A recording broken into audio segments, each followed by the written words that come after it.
সাইদি সাহেবের মতো মানুষকে হাই হাই জেলখানে রেখে রেখে এত বড় একজন আলেম পড়ুয়া মানুষ সাক্ষাৎ যেহেতু হয়েছে, শুধু একটা বই জাল হাদিসের কবলে রাসূল সাল্লাল্লাহু আলাইহি ওয়াসাল্লাম সালাত, এই বইটা পড়েছিলেন 13 সালে, বেরো হয়েছে 13 সালে। আমি ওই সুন্নাত পালন করার জন্য গেছি জেলখানায় 13 সালের 25 ডিসেম্বর পত্র পেয়েছি, আর 14 সালের 7 নভেম্বর আমিও গেছি। একবারে দেখা, পাশাপাশি থাকা। বেটা বলতেন, বাবা বলতেন, সব সময় বাবা বলতেন, এত আদর করতেন, এত পড়াশোনা করতেন, এই পড়ুয়া মানুষ ভূতের মতো করতেন। আমি বললাম যে আমাদের মাজা তো এখনো দুর্বল হয়নি, তাই বসে থাকতে পারি না, কিন্তু এত পড়েন কি করে আপনি? কখন পড়তে পড়তে সময় চলে যায় বুঝতেই পারি না, এত পড়তেন। একটা পড়ুয়া মানুষ দেখেছি রাহিমাহুল্লাহ, এই মানুষটা মেরে ফেলে দিল। আপনারা তো বললেন মেরে ফেললো না, মেরলো। মরার সংবাদ শোনার সাথে সাথে আমার ড্রাইভার সাথে ছিল, গাড়িতে চলছিলাম, আমি বললাম যে লোকটাকে মেরে ফেলে দিল, এইভাবে বলেছে। আর আপনারা সন্দেহ করছিলেন কি মেরে ফেলে দিল না মরে গেল? শহীদ হওয়ার তার উচ্চাঙ্গের বাসনা ছিল ভিতরে, শহীদ হওয়ার, মেরে ফেলে দিয়েছে। আমি মনে করি, ইয়াকিনান মনে করে যে মেরে ফেলে দিয়েছে। এত বড় আলেমকে 13 বছর জেলখানায় রাখলো, আপনারা তো কিছুই করতে পারলেন না। তো ওই স্বাদ আবার জাগবে যে মন্ত্রী হই, এমপি হই? বরং যা করেছে এই ছাত্ররাই করেছে, করেনি? এদের এমপি মন্ত্রী হওয়ার স্বাদ নাই, দেশের মানুষকে মুক্ত করে দেবে। এই যে কথাগুলো দুইটা বললাম এখন, যে 5 আগস্টের আগে বলতাম তাহলে লালঘরে আবারও যাওয়া লাগতো। আরে 2 আগস্ট খুতবা দিয়েছে গণভবনের পাশে, জুলুমের বিরুদ্ধে খুতবা দিয়েছে। ডিবি আর ডিজিএফআই এই টিকটিকগুলো আমাকে ধরে যে গণভবনের সামনে এই ওয়াজ করেন আপনি এই মসজিদে, আগামী জুমা থেকে আর আসবেন না এই মসজিদে। যারা নিষেধ করেছে 5 তারিখে তারাই নাই। বুঝেননি কথা? কি বুঝলেন? এই দিয়ে কি করবেন আপনি? বরং ইসলামী খেলাফত প্রতিষ্ঠা করেন, আল্লাহ রাব্বুল আলামিন মর্যাদা দান করবেন, রাষ্ট্র ঠান্ডা থাকবে। আমেরিকার থিওরি দিয়ে বাংলাদেশকে ঠান্ডা করা যাবে না। এই থিওরি নিতে হবে আল্লাহর পক্ষ থেকে, কোনো উপায় নাই। এই দেশের মানুষ এই গণতন্ত্রের গুন্ডামি পছন্দই করে না। এরা চায় সেনা শাসন, চায় না? এরা চায় তত্ত্বাবধায়ক। এখন ঠিক চলতেছে, মাঝে মাঝে কোথায় কোথায় মিছিল টিছিল হচ্ছে, কিন্তু যেভাবে লাল করে দিচ্ছে, বুঝছেন কথা? চাই ভাবে চাই, মানুষ এটাই চায়। এই 8 সালে ভোট হয়েছে, 13 সালে ভোট হয়েছে, 14 সালে ভোট হয়েছে, 18 সালে ভোট হয়েছে, 24 সালে ভোট হয়েছে। বাংলাদেশের ইতিহাসে 2024-এ 7 জানুয়ারি সবচেয়ে ফ্রেশ ইলেকশন হয়েছে। এই ইলেকশনে নির্বাচিত হওয়ার 6 মাসের মধ্যে আউট, একবারে ফ্রেশ ইলেকশন হয়েছে। আপনারা কি বিশ্বাস করেন এই নির্বাচনগুলো কোনো দিন বৈধ হয়েছে? ইবলিসকে দিলে এসছে ভালো নির্বাচন করত। কি শিখাচ্ছেন আপনারা? তাও লজ্জা নাই আপনাদের, লজ্জা হবে না। এই জন্য আলবানী রাহিমাহুল্লাহ বলেছেন, এই যুগের রাজনীতির সাথে জড়িত না হয় বড় রাজনীতি। কেউ যাবেন না, গেলেন না তো আপনারা। 7 জানুয়ারি ঢাকায় ছিলাম আমি, এত ভোটার, প্রত্যেকটা কেন্দ্রে কুত্তা আর কুত্তা, খালি দৌড়ে বেড়ায়, কুকুর ধরে বেড়ায়, এত ভোটার। ইতিহাসের সর্বশ্রেষ্ঠ নির্বাচন, খেয়াল করেন কথাটা। কিন্তু তাও আপনাদের লজ্জা হবে না, আবার ওই জায়গায় যাবেন আপনারা। ঈমান চলে যাক, ইসলাম চলে যাক, কিন্তু ক্ষমতাটা খুব স্বাদের, এটা খায়নি, তাই না? এই বাংলাদেশে থাকবে না ইনশাল্লাহ, গণতন্ত্র থাকবে না ইনশাল্লাহ, মাজার পূজা থাকবে না, কবর পূজা থাকবে না। এই দেশে তাওহীদ প্রতিষ্ঠিত হবে, তাওহীদের আগে লেগে দেশ পরিচালিত হবে ইনশাআল্লাহ। স্বাধীনতা 3টা এনেছেন, আর একটা নিয়ে আসলেই হবে ইনশাল্লাহ। 47 একটা, 71 একটা, 24 একটা, একটা আগাই দিয়েছেন কাজটা। শুধু যদি বলতাম শেখ সাহেবের মূর্তি চলবে না, তাহলে ওই দিনই হয় গুম, না হলে খুন, না হলে আয়নাঘর। কিন্তু 5 আগস্টে মাত্র 1 ঘন্টার মধ্যে বাংলাদেশের হাজার হাজার মূর্তি ভেঙ্গে চুরমার করে, আমি বলেছি 1 ঘন্টাতে মূর্তি ভেঙেছে, মুজিবনগরের 600 মূর্তি ভাঙছে, 650। আমাকে ফোন দিয়ে ওখান থেকে বলছে, আপনি কে বলল 1 ঘন্টা লাগছে, মাত্র আধা ঘন্টার মধ্যে চুরমার করে ফেলেছি। আমি কেন বলছি এটা? ঈমান রক্ষার জন্য শেখ মুজিবের মূর্তি ভাঙ্গা জরুরি না মাজার ভাঙ্গা জরুরি? আমাদের ছেলেরা ক্ষোভে সব মূর্তি ভেঙে দিল, কিন্তু মাজার ভাঙ্গেনি। তালেবান যায়, এরাও তাই। তালেবানরা হলো মাজার পূজারী। কি পূজারী? মাজার পূজারী। একটা মাজার ভাঙ্গেনি, কিন্তু বৌদ্ধ মূর্তি যেগুলো ছিল সবগুলো উল্টা একবার শেষ করে দিয়েছে। সব মাজার কোন তাজা হয়েছে এখন। যদি এই ছেলেদের তাওহীদ শিখানো যেত, কি শিখানো যেত? তাওহীদ। পদ্মা সেতুর 2 পার্শ্বে 2টা মূর্তি খাড়া করতে 117 কোটি টাকা খরচ হয়েছে। 117 কোটি টাকা 2টা মূর্তিতে। আর যত দামি পাথর দিয়ে তৈরি করেছে, এই মূর্তি ভাঙতে যদি মাত্র 1 ঘন্টা লাগে সারা দেশ থেকে, মাজার ভাঙতে কয় ঘন্টা লাগবে বলেন তো দেখি? কয়েক মিনিট, একবার চুরমার হয়ে যাবে। থাকবে না বাংলাদেশের মাজার ইনশাআল্লাহ। যদি আপনাদের মতো কিছু মানুষ বুঝে তাওহীদটা, তাহলে মাজার থাকবে না। যে মাজার তৈরি করেছে সেই ভাঙবে। লোকটা মরে গেছে, নাম হলো হামিদুর রহমান, বাড়ি হলো চিটাগং। তিনি বলছেন যে এত টাকা খরচ করে বাপের মাজার তৈরি করলাম, জামাই গেল সৌদি আরব। সৌদি আরব করে হেদায়েত পেয়ে দেশে ফিরে এসে বলছে, আব্বা মাজার তৈরি করলেন, এত খারাপ জিনিস। খেপে গেলাম, খবরদার, মেয়েকে বিয়ে দিয়েছে এই পর্যন্ত শেষ, মাজার নিয়ে কোনো কথা বলে না। ধমক একটা দিয়ে দিল। এই মানুষটা মাজার সম্পর্কে প্রথম কানে ঢুকে বক্তব্য শুনতে শুনতে এই গুনাহগারের এক বক্তব্য শুনছে, শুনে প্রস্তুতি নিয়েছে। 2 ভাইয়ের সাথে পরামর্শ করেছে যে সন্তরা মাজার যদি রেখে মারা যায়, তাহলে মরার আগে জাহান্নামে যাওয়া লাগবে, অতএব এটা ভাঙতে হবে। তো যে এতগুলো লোক আছে, তখন ওরা কি করবে? যে রাত্রি ভাঙবো চুক্তি করে, রাত্রে লোক দ্বারা নিজেরা মাজার ভেঙ্গে একবার কবরটাকে ফ্রেশ করে দিয়েছে। বাংলাদেশে এরকম লোক হবে না? হবে ইনশাআল্লাহ। ইনশাআল্লাহ বরকত হবে। যে আলোচনা করছে এটা বরকত হবে। গালি দেয় এমন ভাষায়, এই যে সব প্রচার করছে না, প্রত্যেকটা যারা কমেন্ট করছে তারা সবাই কিন্তু গালি দিচ্ছে। আর গালিটা এত নোংরা ভাষায় দেয়, ওই গালিটা যদি মানে কুকুর শিয়ালও শুনে, বানরও শুনে, ও ফিট হয়ে যাবে মনে হয়, এইরকম গালি দেয়। তবে আমি এদেরকে ভালোবাসি, কিন্তু শুনেই তো গালি দিচ্ছে, তাই না? না শুনে তোর গালি দেয়নি, শুনুক, গালি দিক। এই লোকটাই 5 বছর পরে, 3 বছর পরে আল্লাহ যদি হেদায়েত দেয় তাকে, তাহলে আবার আমার কাছে আসবে না? তখন তো মজা লাগবে, তাই না? গতকালকে একজন সালাম দেয়, কানে কানে বলছে যে উস্তাদজি খুব গালি দিতাম, তো এখন আর গালি দেয় না, আপনাকে আপনার বক্তব্য না শুনলে আর ঘুমিয়ে আসে না। যাক আলহামদুলিল্লাহ, আপনি গালি দিতেন, এতে আমি খুব খুশি। বাস্তবিক এই হেদায়েতটা যে পেয়েছে, এটা সহজ কথা? আল্লাহ ওকে পছন্দ করেন বলে তো হেদায়েত দিয়েছেন। বুঝেননি কথা? এটা বোঝা লাগবে বন্ধুরা। আমার বলতে চাচ্ছিলাম কিসের উপরে? মুসাফাকে কি করেছে? এটাকে ব্যঙ্গ করছে সে। মুসাফার উপরে ওয়াজ করা লাগে নাকি? করা লাগে। রাসূল সাল্লাল্লাহু আলাইহি ওয়াসাল্লাম বলছেন, মুসাফা 2 জনা করার সাথে সাথে পড়ে যায়।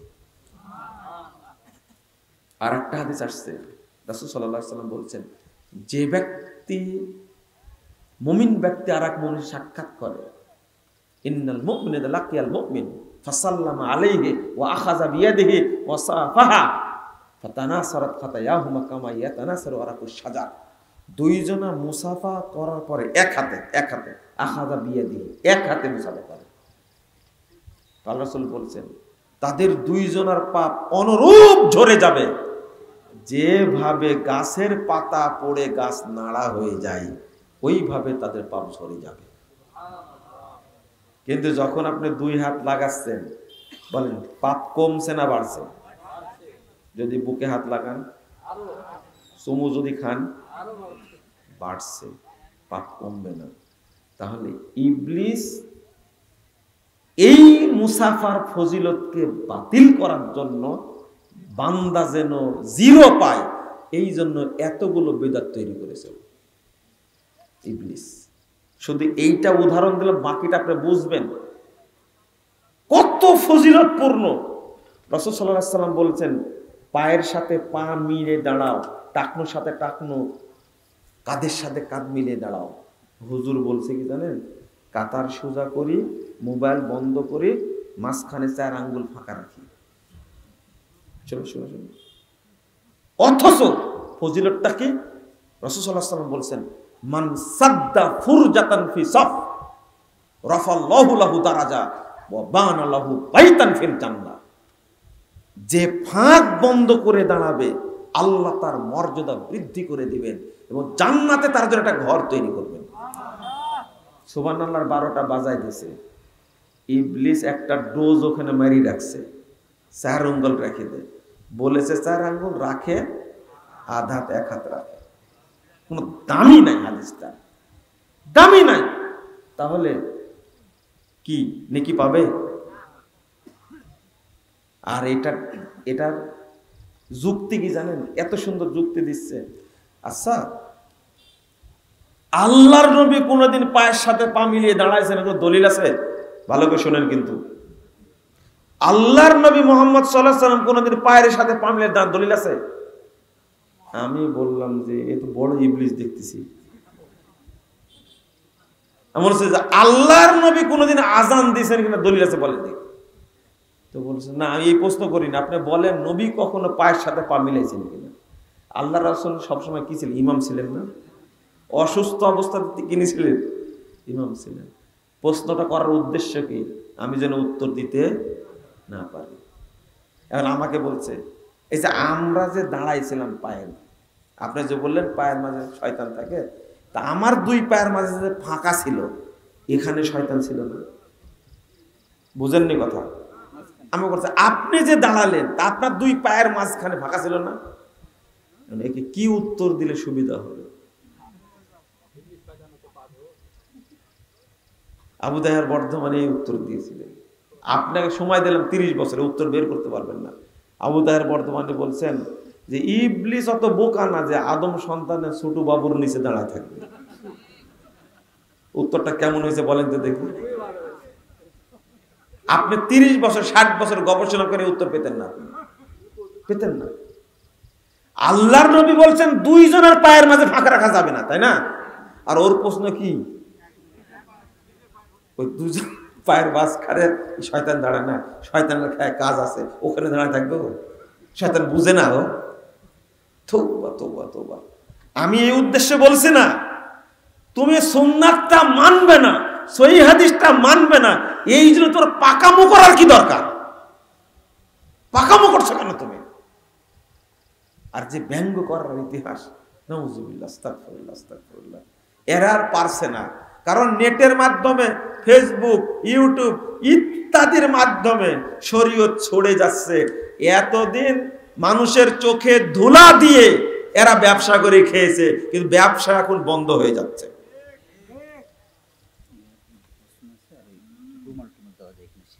প্রশ্ন আছে না? টাকা দিয়ে দিছে, যা দিয়ে দিছে আর দেবে না। লোক চিনে কাকে টাকা দিতে হয়। তো না, অনেক কথা বলে ফেলেছি, আর আপনারাও বসে বসে শুনছেন। এখন শেষ করলে আপনারা একটু তৃপ্তি পাবেন, তাড়াতাড়ি বাড়ি যাবেন। খুব ভালো লাগলো। আপনারা তো শিরিক করবেন না তো নাকি? হ্যাঁ, ও ইয়াতে যাবেন, পূজা মণ্ডপে যাবেন তো? হ্যাঁ হ্যাঁ, বাংলাদেশটা আজীব দেশ। এই যে হেফাজতের দেওবন্দীরা মন্দির পাহারা দিচ্ছে আর আহলে হাদিস মসজিদ ভেঙে দিচ্ছে। এ কেমন মুসলমানেরা বলেন তো দেখি? মন্দির পাহারা দিচ্ছে আর কি আহলে হাদিস মসজিদ ভাঙছে, আবার ঐক্য করবে। হেফাজতের এক হুজুর বলছে জামাত ইসলাম প্রতিষ্ঠা করবে মওদুদের ইসলাম, আর ওরা কি প্রতিষ্ঠা করবে? দেওবন্দের ইসলাম। দুইটাতে একই হলো। কেউ তো বলছে না কোরআন হাদিসের ইসলাম প্রতিষ্ঠা করব, বলছে এটা তো আহলে হাদিসরা চিন্তা করেন না ভাই, হেফাজতের সংখ্যাও বেশি, জামাতের ভাইদের সংখ্যাও বেশি, দুইটাই শুধু মিল হয়ে যান, কোনো গদি টিকবে না, এটাই টিকবে, ঠিক না? অতএব হেফাজতের সাথে ঐক্য করার দরকার। আহলে হাদিসের কয়টা মানুষের, আর আহলে হাদিস যে ফতোয়া দেয় ওদের কাছে ভোট পাওয়া যাবে? যারা গান বাজনা বাজিয়ে বিয়ের অনুষ্ঠান করে, শোনেন, বিয়ের অনুষ্ঠান করে এই জন্য তো আপনি জান, তাই যে বিয়েতে গান বাজনা হয় এই বিয়ে খাওয়া হারাম, এই বিয়েতে যাওয়া হারাম। হিন্দি গান বাজবে আর নারী পুরুষ একসঙ্গে নাচানাচি করবে, ওই জায়গায় আপনি খাবেন? আপনার ঈমান আছে? আপনার শরম আছে? লজ্জা আছে? হায়া আছে? বোধ আছে? বুদ্ধি আছে? আপনি একটা নাদান বোকা একটা। কি করে ও খাওয়ার সময় বক্স বন্ধ করে? কেমন শয়তান রে ভাই! তোবা তোবা তোবা, আস্তাগফিরুল্লাহ আস্তাগফিরুল্লাহ। এক হুজুর বলছে, একজন আমাকে বলছে, দেখেন আমার বাড়ির পাশে মসজিদ আছে, 20 টাকার তারাবি হয়, তো আমি তারাবের নিয়াতে 8 রাকাত পড়ি আর 12 রাকাত পড়ি সুন্নাতের নিয়াতে। আমি বললাম যে আপনি জটিল ইঞ্জিনিয়ার তো দেখতেছি, এই নিয়াত করলেন কি করে? কি করব, পড়া হবে কিনা? আমাদের থাকেন, যদি যদি আকীদা বুঝেন তাহলে ক্লিয়ার হয়ে যায়। বলেন তো আকীদা কি ইমামের? ও তো ইমামের আকীদা, যে বলবে নবী মরে গেছে সে কাফের, বউ তালাক হয়ে যাবে। আমি বললাম তাবিজের ব্যবসা করে, প্রতিদিন প্রায় 10,000 20,000 ইনকাম হয় তাবিজের ব্যবসা করে। নবী গায়েব জানেন। আমি বললাম যে এই ইমামের পিছনে 8 রাকাত কেন? 80,000 রাকাত পড়লে নামাজই হবে না, এই ইমামের পিছনে নামাজ হবে না। যারা তাবিজের ব্যবসা করে, যারা বিশ্বাস করেন নবী গায়েব জানতেন, আল্লাহ সর্বত্র বিরাজমান, যারা পীরের মুরিদ, তাদের পিছনে নামাজ হবে না। বাড়িতে পড়বেন, রাস্তায় পড়বেন, একাকী পড়বেন। আপনারা বলেন আহলে হাদিস সহিহ সঠিক দল, কিন্তু আমরা দেখতে পাই আহলে হাদিস অনেকগুলো দলে বিভক্ত। যদি সঠিক দলই হয়ে থাকে তো বিভক্ত কেন? সঠিক বলেই তো বিভক্ত হয়েছে। আল কুফরু মিল্লাতু ওয়াহিদা, যারা কুফর করবে তারা সব ঐক্যবদ্ধ থাকবে। কোথায় যাবেন আপনি? এই প্রশ্নটা করে আমাকে খোঁচা দেওয়ার চেষ্টা করেছে, বুঝতে পারলেন? আহলে হাদিসদের আকীদা এবং আমল কি? কিন্তু বাংলাদেশে যতগুলো দল হয়েছে, এই প্রশ্নটা আসলে জামাত ইসলামের ভাইদের পক্ষ থেকে এটা আসছে। এই প্রশ্নটা সাধারণত ওনারাই করেন, আহলে হাদিসদেরকে দুর্বল মনে করার জন্য। আহলে হাদিসের আকীদা এবং আমল এক। আকীদাই যখন দ্বন্দ্ব হবে তখন বুঝতে হবে কি দল হয়ে গেছে। আমরা বলি এগুলো সাংগঠনিক কাফেলা এক একটা। আমরা বলি যে সবাই মিলে একসঙ্গে হওয়াটাই কি কোরআন সুন্নাহ সম্মত, এবং আমরা বলি যে এখানে কোনো দল থাকবে না। কিন্তু বাংলাদেশের অধিকাংশ মানুষই মওদুদী সাহেবকে কাফের বলে, জানেন আপনারা? কি বলে? কাফের বলে। নাউযুবিল্লাহ, আস্তাগফিরুল্লাহ। কেমনে ভাষা বলে? যারা সুফি তারা কড়া ভাষায় বলে মওদুদী বাতিল, মওদুদী সাহেব কাফের। গরম সুন্নি আছে না, বেরলভীপন্থী যারা আছে না, আমরা কখনো এইভাবে কাউকে কাফের বলি নির্দিষ্ট ব্যক্তিকে? না। আহলে হাদিসদের এই আকীদা না। আপনারা বলেন টঙ্গীর বিশ্ব ইজতেমা বেদাত, তাহলে আহলে হাদিস যে ইজতেমা হয় সেটা কি? এই দেখেন, দাড়ি রবি ঠাকুর রাখছিল, তা আপনি কেটে দেন, আপনি রাখবেন কেন? বুঝেননি কথা? হ্যাঁ, বুঝেননি?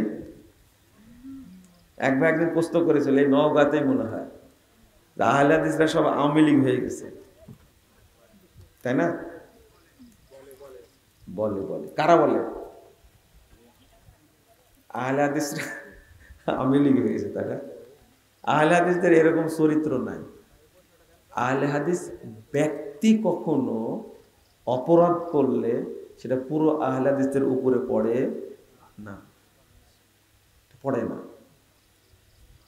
কথা বোঝা গেছে? কেউ যদি, আওয়ামী লীগের তো অনেক এমপি মন্ত্রী আছে না?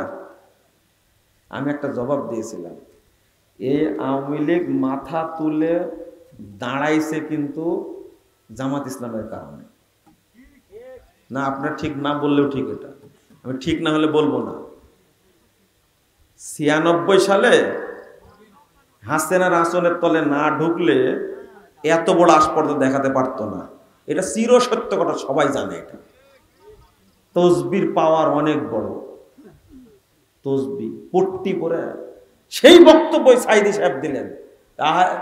ইসলামপন্থীরা কোনো ব্যবসা করে না, যারা ইসলাম বিরোধী তারাই তসবি নিয়ে ব্যবসা করে, পট্টি পরে ব্যবসা করে। বক্তব্য আছে না, শুনেননি বক্তব্য? আহলে হাদিসরা একটা নীতিতে বিশ্বাস করে, আমরা কখনো নীতি পরিবর্তন করি না। আলহামদুলিল্লাহ, এই নীতি পরিবর্তন করব না আমরা, কখনোই না, এটা মনে করেন না আপনারা।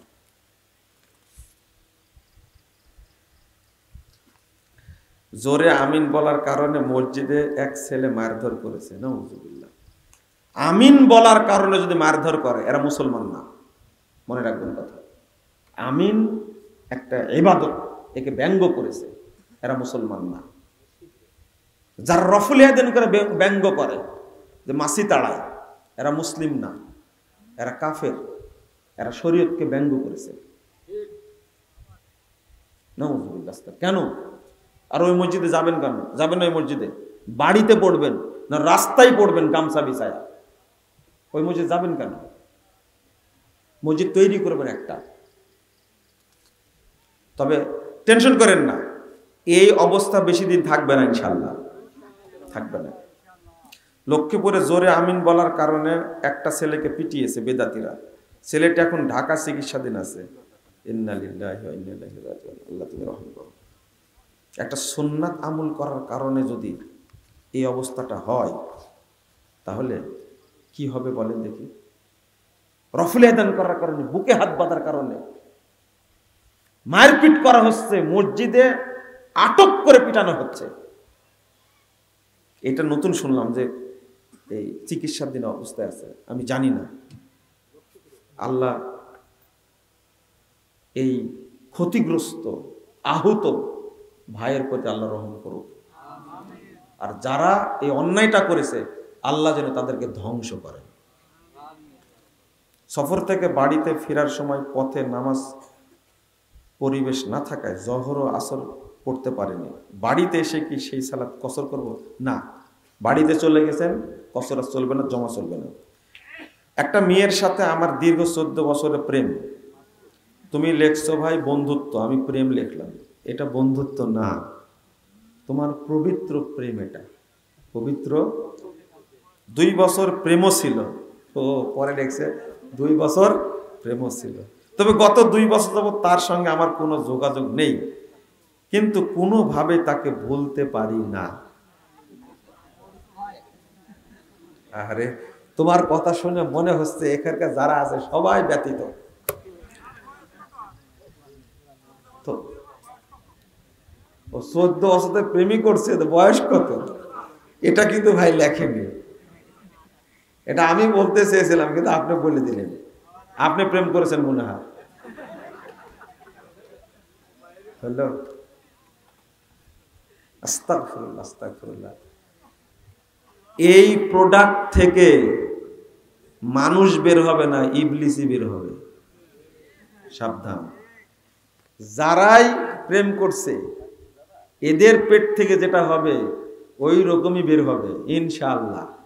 এর দ্বারা ইসলামের কাজ হবে না, দেশের কাজ হবে না, শয়তানের কাজ হবে। যারা প্রেম করেছে তারা মরেছে, যারা করবে তারা মরবে। প্রেম মানে শয়তান। এটা একটা, এই গার্লফ্রেন্ড আর বয়ফ্রেন্ড এটা হলো বাটপারি। তোমাদের বলে রাখলাম, চ্যালেঞ্জ দিলাম, প্রেম করেছো পেট থেকে যেটা বের হবে। আর যদি বিয়ের আগে 2-3টা হয়ে থাকে তাহলে তো কিছু নাই। আগামী 10 বছরে বাংলাদেশের 50% সন্তান জারজ হয়ে যাবে। আগামী 10 বছরে জারজ হবে। কারণ ম্যাক্সিমাম ফতোয়া আসছে যে বিয়ে হওয়ার আগে পেটে চলে আসছে। এখন কার আল্লাহ ভালো জানে। বুঝেননি কথা? বিয়ে হওয়ার আগে যে আসছে এটা কি? এটা কি? পেটে আসার পরে বিয়ে করছে, এরপরে কি হালাল হলো? জারজি থাকলো। কারো 2টা আসছে, 3টা আসছে। এক খাটাস বলছে যে কি বলবো, আমার বিয়ে হওয়ার আগে 3টা হয়েছে। কয়টা? লুচ্চাপনা নাই গুলো। ছি ছি।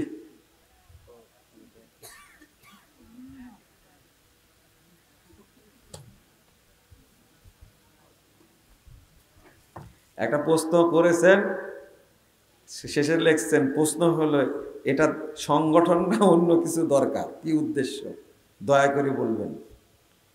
এই উত্তরটা দিলাম না, আপনারা জানতে পাবেন ভবিষ্যতে। বাংলাদেশের ইসলামী দলগুলোর সাথে প্রকৃত ইসলামের কোনো সম্পর্ক আছে কি? নাই।